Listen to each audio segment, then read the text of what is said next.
with you as soon as we possibly can. Please stay on the line.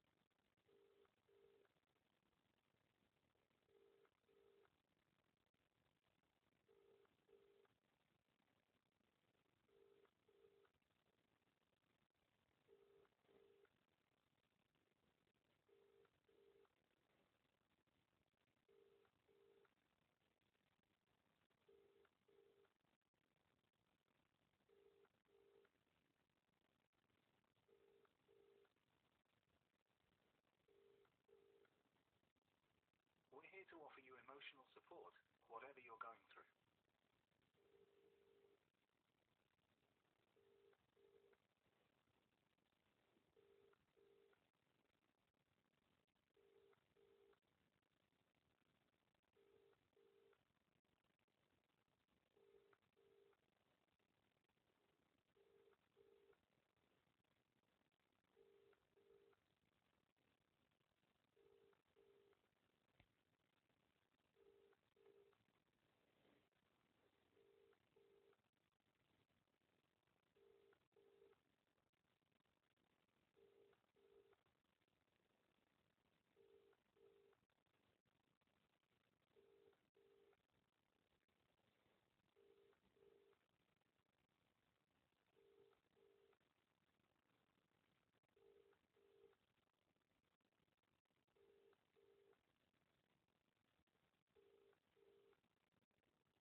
There's a bit of a wait at the moment. A volunteer will be with you shortly.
We're putting you through to a volunteer now.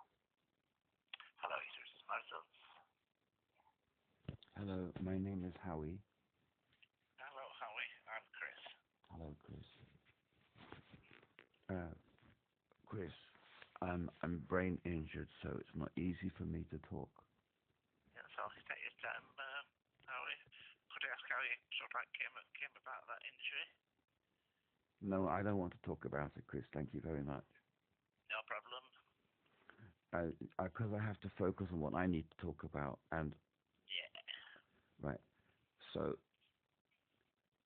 if I have to talk about my children being raped, then it's because of my brain injury. I'm not a decent person,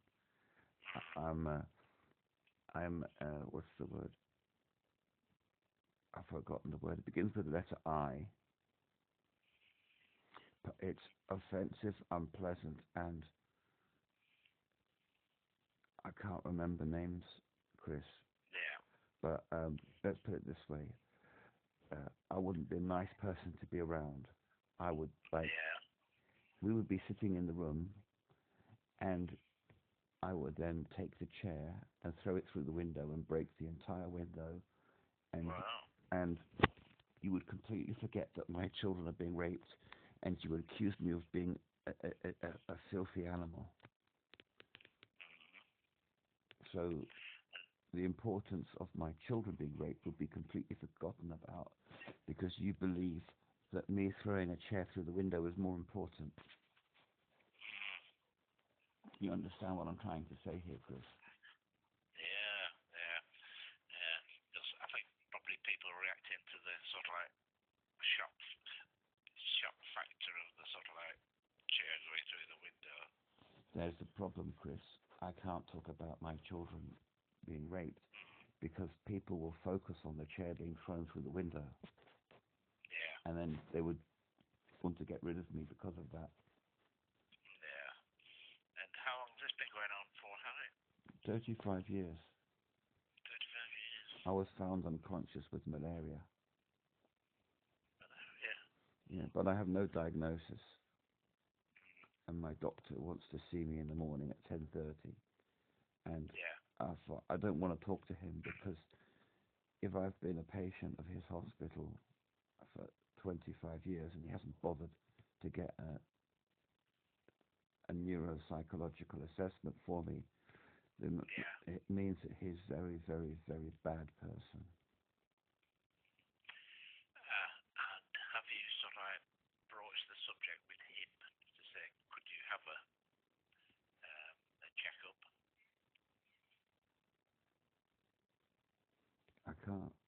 I can't, Chris. I'm just going out there. I've only been going to his office out of politeness. Right.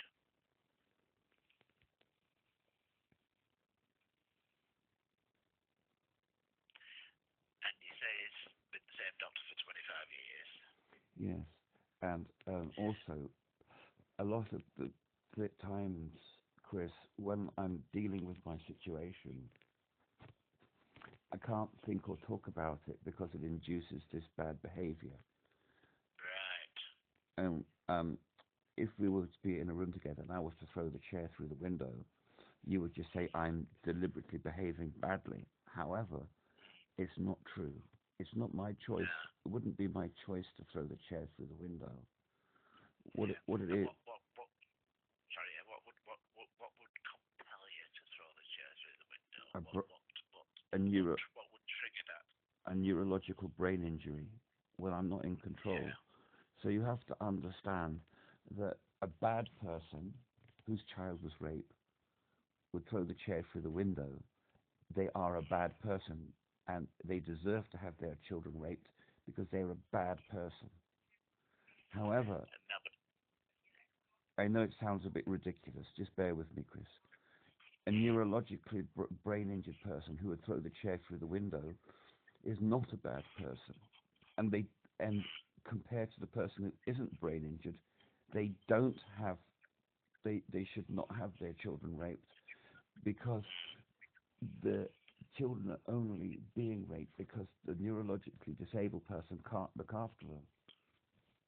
I don't know. I can't speak for the person who doesn't have a neurological brain injury who throws the chair through the window. But yeah. according to what I discussed with the artificial intelligence, it says that people who do the things that I do, who don't have brain injury, are bad people. But I'm not a bad person on the grounds that I have a brain injury. Yeah. And I'm finding that very difficult to understand in terms of who deserves to have their children raped. And obviously you don't want to talk about that aspect. But do you still have contact with the children? No, we're going to talk about the GP. we're going to talk about the GP, right? So Yeah. I can't talk to the GP because I would throw the chair through the window, and the GP thinks I would be a bad person, and therefore believe that my children should be raped because of it. The difficulty is that if I sit down and I write things, I can't speak properly and I can't write properly because I have underlying autism, which means I can't read and write properly. Yeah. I can understand things somewhat, but I can't get the meaning out, either in writing or spoken. Now, the problem is if I go to a meeting with a GP, I will just be polite, and I won't. Yeah. In order for the chair not to go through the window, I won't think about my children being raped, and I won't talk about my needs. Yeah. So if I can sit down and write things, then you have to use artificial intelligence to make things coherent. Otherwise, I would just say things in my letter, dear GP, why don't you go and fuck yourself, you fucking whore? You deserve to have your children raped. Why should it be mine? Fuck off, fuck off, fuck off, fuck off. And when I write that to artificial intelligence, that is how I would normally speak. If I was trying to get across my children being raped, because of my brain injury, doesn't allow me to speak in a decent way. And artificial intelligence would say, well, you can't say these things to your GP. They will have you removed from the patient list. Let's write it in a certain way. So the artificial intelligence takes out all of the vulgarities, so not swearing, the vulgarities, and puts and puts and puts it all in a very decent way. And I can, Yeah. as long as it's short, not too long, I can read it and make sense. Yeah. And it makes very beautiful letters. But the problem is the GP doesn't like them, and they object and say, "Well, this has been written by artificial intelligence. I'm not going to deal with it because the GP doesn't believe it's my words, even though it is." Yeah. Yeah. So the bottom line is they want me to go in person. Therefore, I won't ask for what my needs are because I won't be able to remember them. Because remembering my needs, remembering my children being raped, means I would throw the chair through the window and be banned from the practice for this terrible behavior that is neurologically induced. It is not induced through choice. No. No.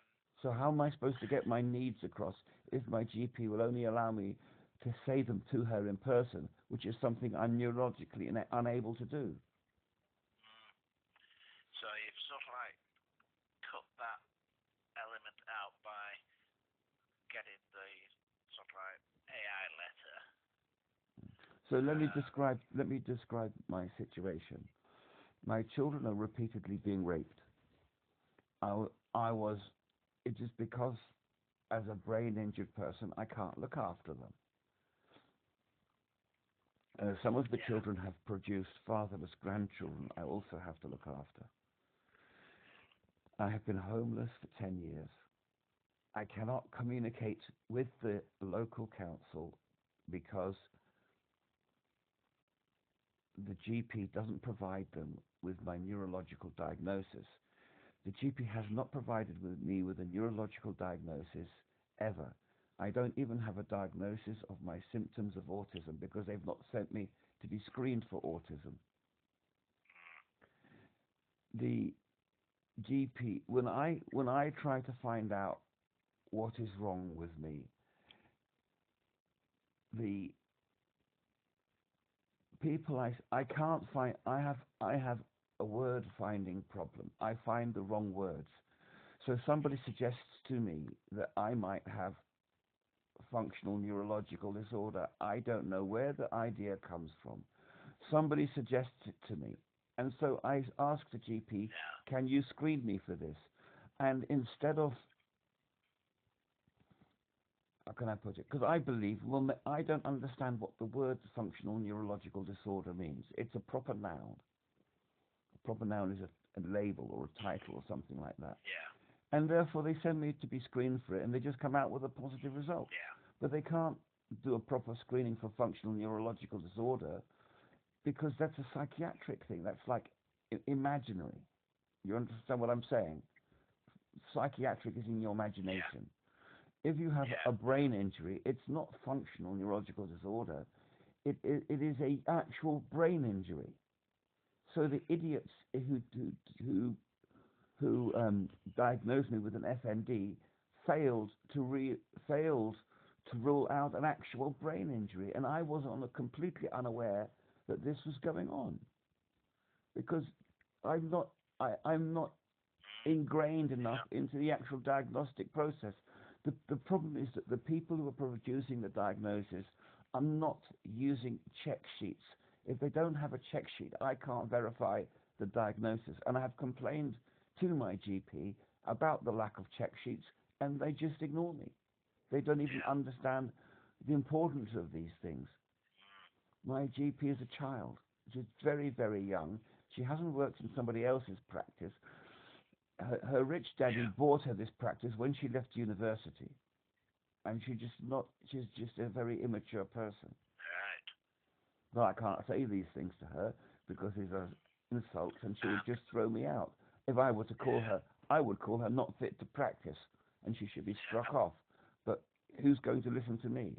The General Medical Council only exists to keep doctors in place and not to strike them off. You want to say something? And I don't know what I was going to say, I don't know the situation locally for you, but any chance of sort of like changing doctors? No, because just because I change doctors doesn't mean my brain injury goes away. I can't communicate. Part of the problem is because of the immaturity of the doctor, but there's also my own brain injury. And what we say is better the devil you know than the devil you don't. You know that expression? True, but you might, but if you were to change, you could get somebody a bit more. No.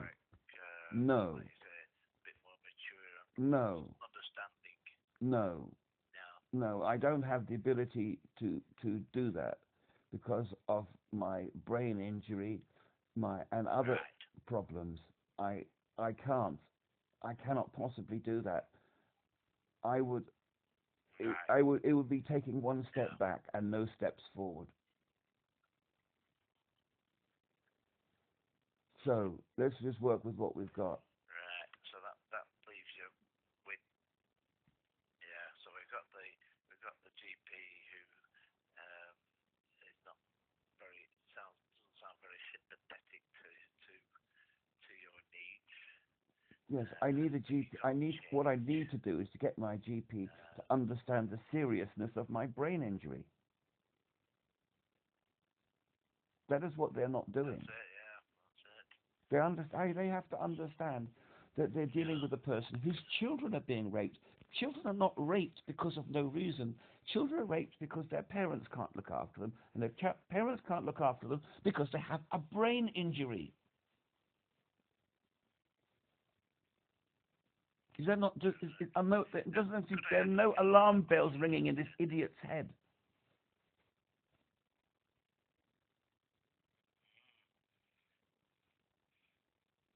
Could I ask, is it a sort of like a one-woman band practice, or are there other doctors within the same practice? No, it's a one-band practice.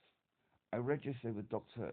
Lani Prajarahaja, who sold her, and it was only taken on because I just Googled every GP in town. There was about 200. And only 6 had email addresses, and I could only communicate through email. Then I wrote to I don't know, maybe I wrote to about 10 or something, or 6 or 10, I can't remember. Then 2 replied, and then I was just then taken by the easiest one that would take me. And then she retired and sold her practice to Yeah. Peter Rice, who then gave it to his daughter Deborah Rice. He worked there for a bit and then gave the practice to Deborah. So he basically bought Yeah. Dr. Lani Prajurahaja's Right. customers and gave it to her. Yeah. And then they told me, What you would think is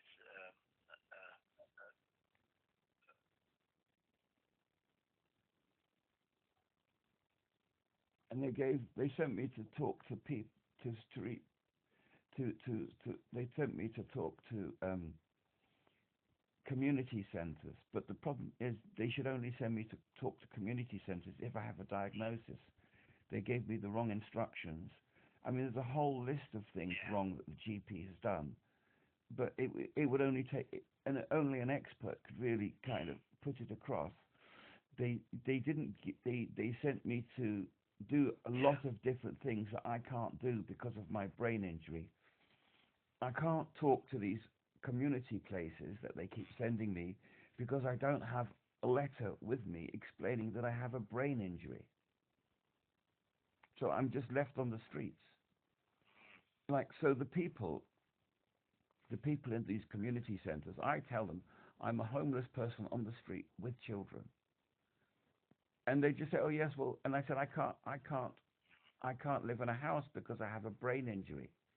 They should not be leaving a brain injured person on the street with children because the children will be raped. They should be getting me into a house, in some kind of a house. definitely.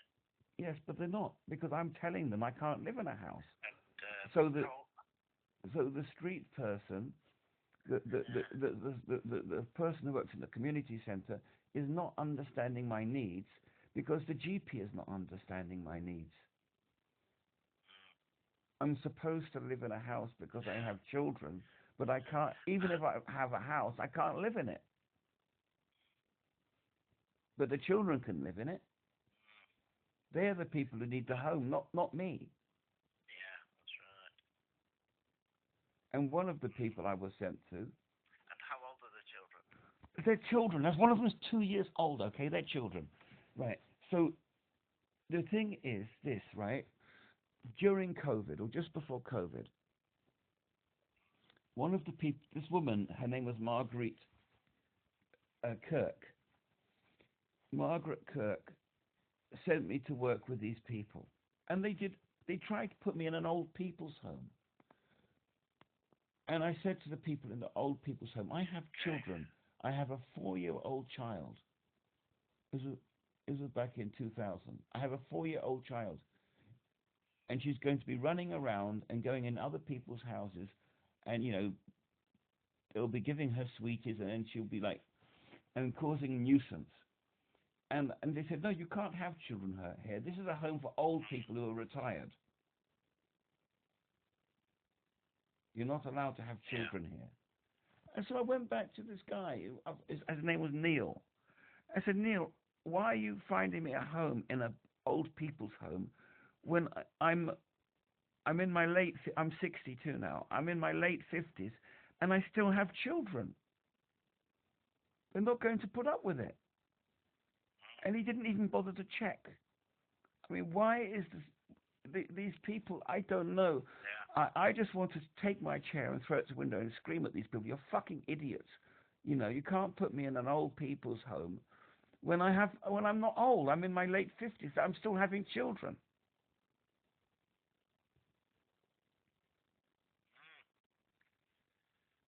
Yeah, that sounds a bit strange, doesn't it? So the problem is that they have to find a place for me where where my family can expand, because I have a lot of children.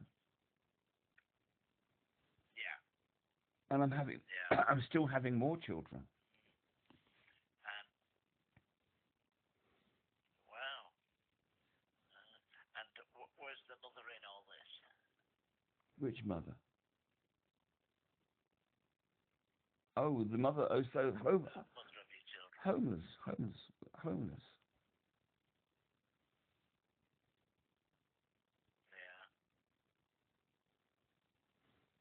the thing. We're homeless people. So they don't seem to understand anything. These people. I can't deal with them. No, no. When it's getting this doctor, isn't it, to do the job properly. Well, they can't do their job properly, obviously. But the problem is I can't point it out to them because the chair would go through the window, Yeah, and then they would ban me. yeah, yeah. That's right. Yeah, yeah. So what I'm trying to say to you, which I find it very difficult to say, is there are many, many things that this GP has done wrong, and I can't. If I go to a meeting with the GP, I won't be able to point them out. I can only point them out if I put it in paper and write it down. Yeah, But they're refusing to accept it. yeah, Like, for example, I have a 2-year-old baby that I cannot well, that I cannot bring to the GP because I'm in a wheelchair and I can't put the baby on the wheelchair and bring the baby to the GP. Why am I not being provided with a wheelchair that can bring the baby? They sent me to a. Let me. Here we are. I'm about to throw the chair through the window here, Chris. They sent me to a free organization, not one that I have to pay for, who's supposed to help me get a wheelchair.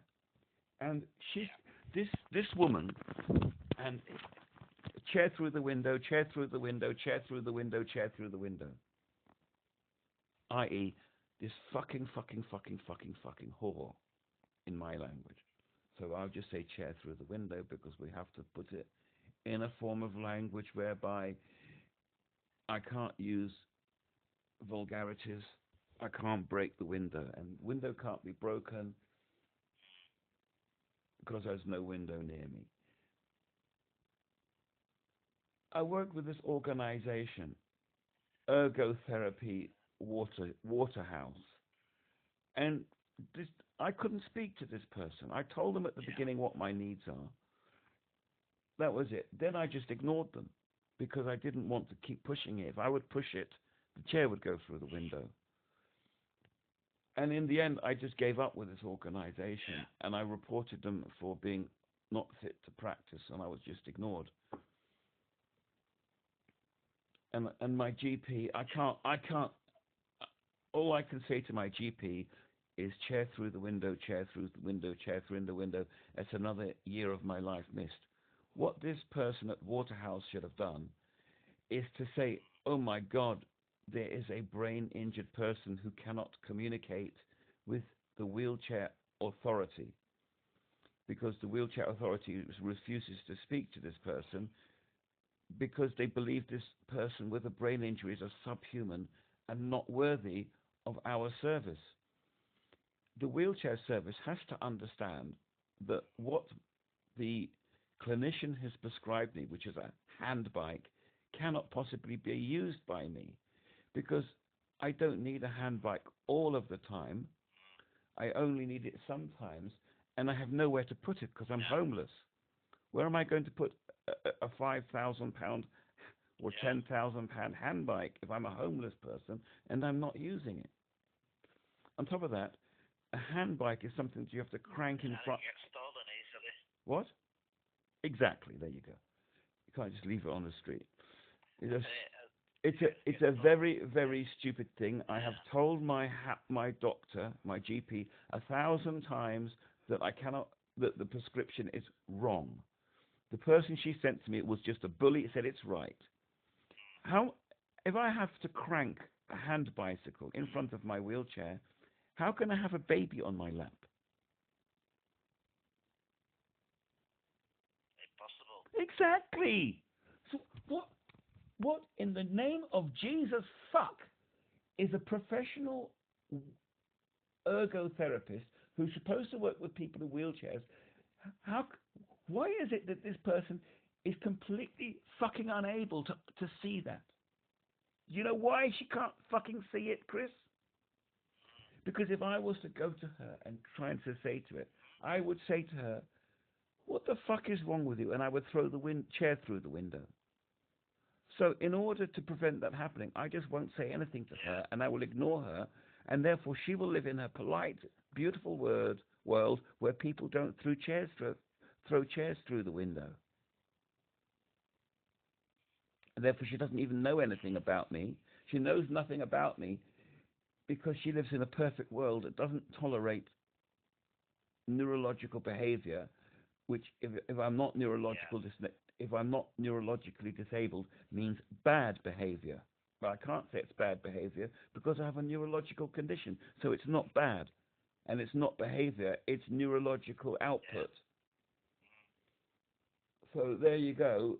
They're sending me to people with my GP is sending me to people without the correct diagnosis. My GP should send me to the wheelchair person and say to the wheelchair person in advance, I have a patient here who is a brain injured person who is going to throw the chair through the window. So when you have a meeting with this person, don't be in a place where there's a window that the chair can be thrown through.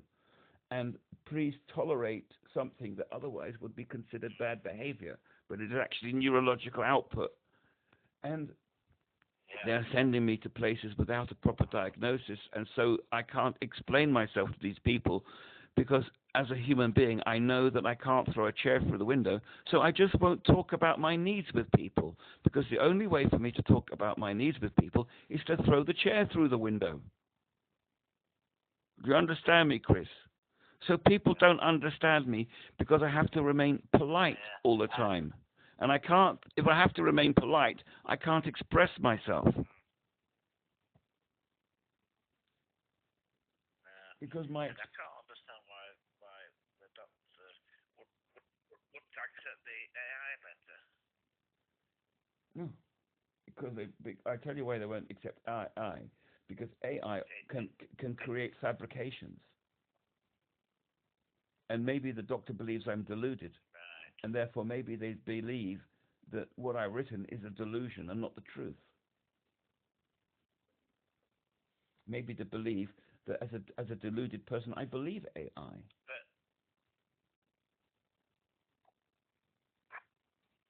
Because the thing is, when something goes wrong with your brain, you cannot tell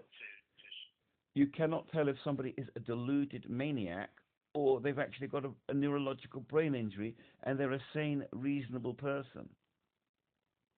Do you follow me, Chris? Yeah. The GP is not they don't understand if it's the truth or not.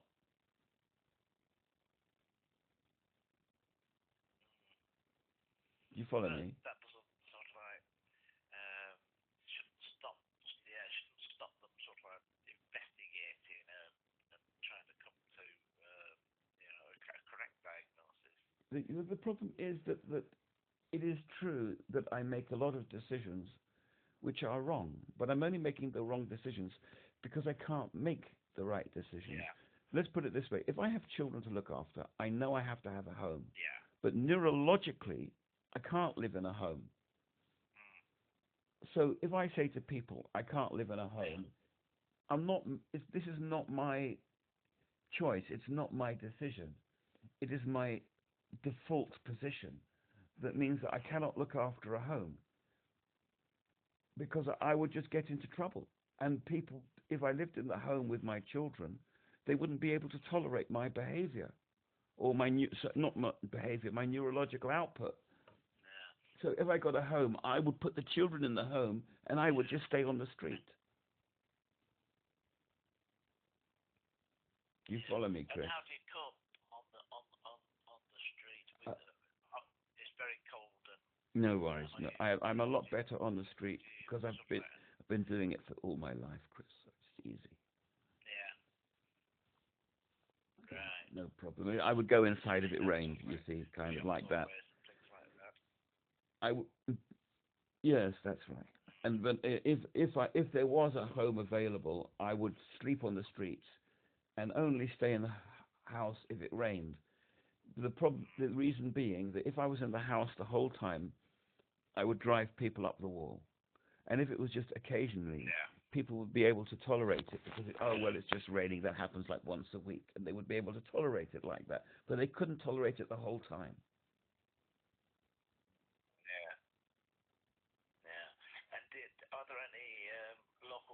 No, no, no, no, no, no. I don't go to people who are fucking thieves and would steal all my fucking shit. I've been to those places. I won't go to them again. They stole everything from me.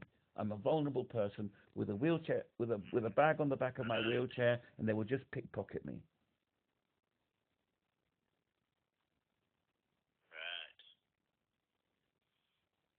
Right. I lost a tooth because they tried to steal money from me, and I managed to hold a thief's hand, and I bit it very, very, very, very, very, very, very, very hard. I sunk my teeth in as deep as I possibly could until I could get my money back. And that guy had to go to hospital because of the injury to his hand. Now, I would be sued for assault. Yeah. So it's better that I don't go near those places that you're talking about, Chris. Don't bring them up. No. I would only live in a decent house where it was decent enough for children. Why would babies and children go to live in a homeless shelter for single people? They wouldn't allow it. They wouldn't allow children to go in there. So I don't go near those places. It's not right for me to go near those places. That's not my lifestyle. That's the lifestyle for homeless scumbags, not for homeless neurological people. People, and when I say scumbags, I don't want to be derogatory or rude. I just can't find another word for it. And they're not scumbags. That's just my. If I was to unwrap the word scumbag, I would say people who don't have neurological brain injuries, because I myself am a scumbag, homeless on the street. Yet AI refuses to allow me to be called a scumbag because I'm not bad and I have my brain injury for something else.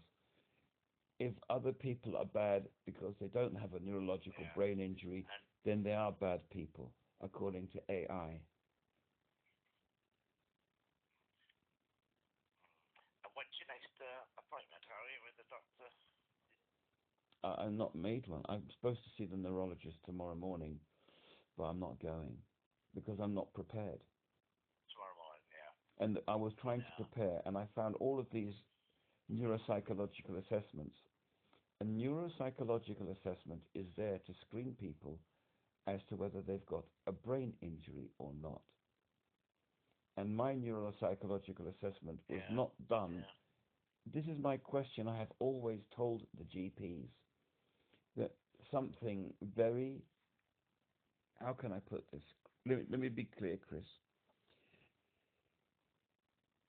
Something happened to me in 1990. There was a change. It was when I was unconscious from malaria. And it was a very sharp change. And it brings on a certain behavior in me that I didn't have before.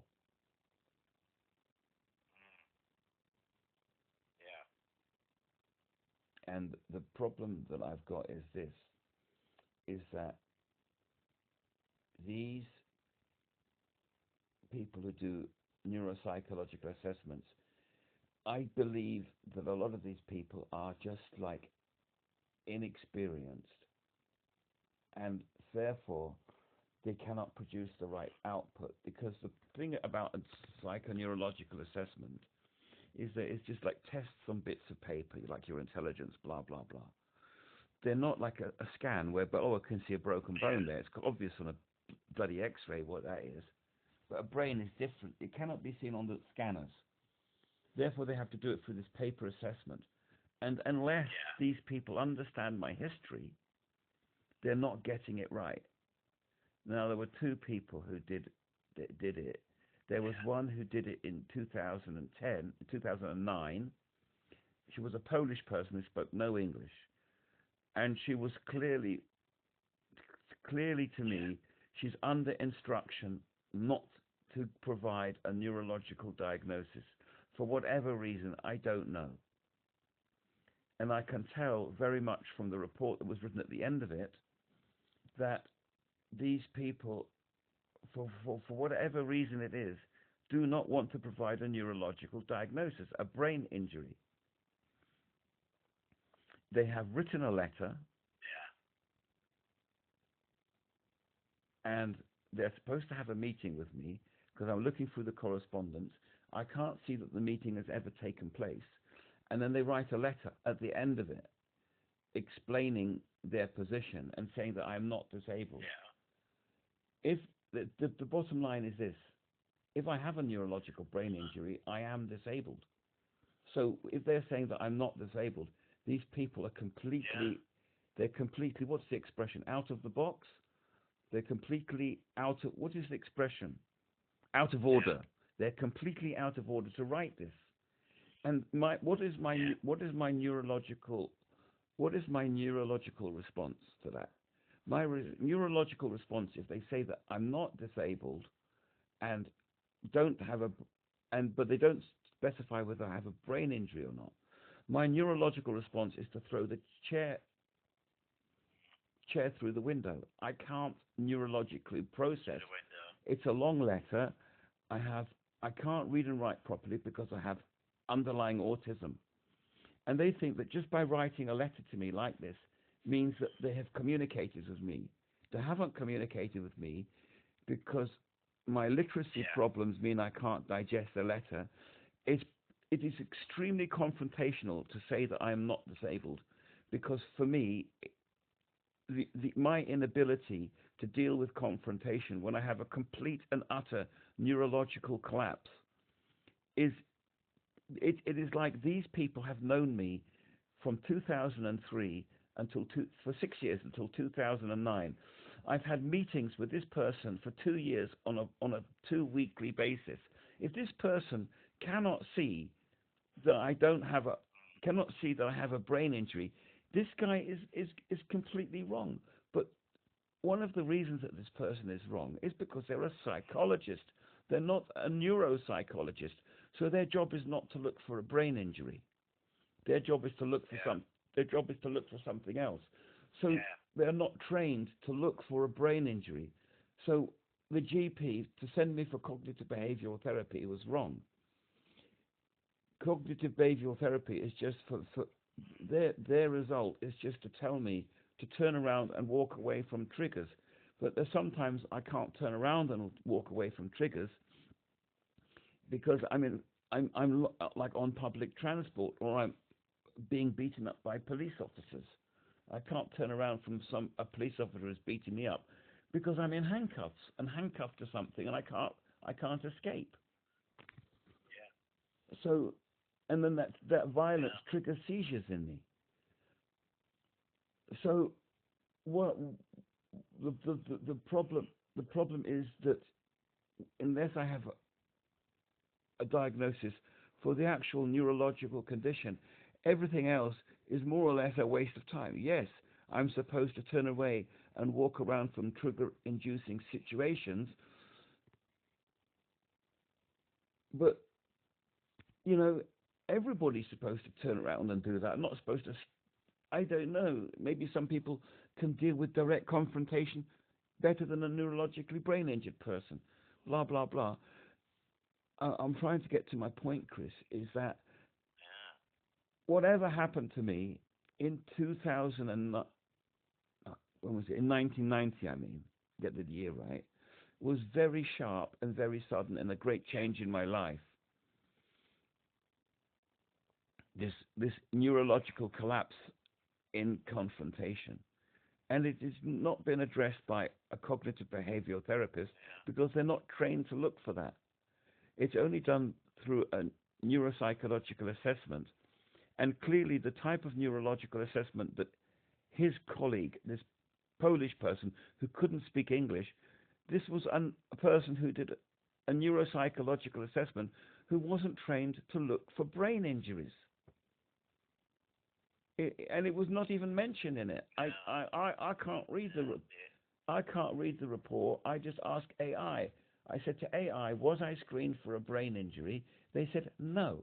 So how can you do a neuropsychological assessment and you don't look for what I told my GP my problem was 20 years before that? And you've lived a long time with this. Yeah, well, I mean, it's a pointless neuropsychological assessment because it hasn't answered the basic question. Does he have a brain injury or does he not have a brain injury? The question was never put in the test. Yeah. And then my neurologist asked me to go to the mental health people to be assessed for a brain injury. Yeah. It's wrong, Chris. And the reason I can say it's wrong is only because I'm talking to you. Because if I was to sit in front of my if I was to sit in front of my consultant, I wouldn't have the ability to, like I have with you, to talk things through. I would just be kind of quiet and polite and say nothing and agree with whatever he said. If I was to try to get my point across, of course, the chair would go through the window.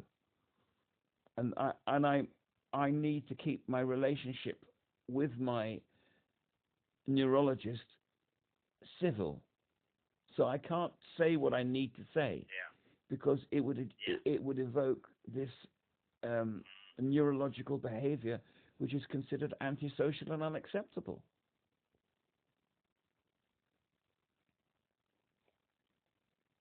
So your alternative is to sort of like put things in a letter. Yes, that's what I did.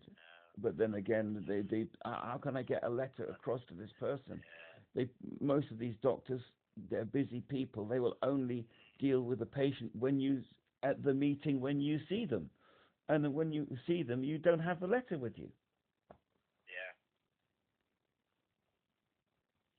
But anyway, because of this, very tough, Harry. Because of this, I can't communicate properly with my neurologist, and that's why I've been a patient at that hospital for 25 years without a diagnosis. So when I went to the AGM last week, I had a 1-hour meeting with the head of the hospital, and he was shocked to think that I have a brain injury that hasn't been diagnosed by his staff.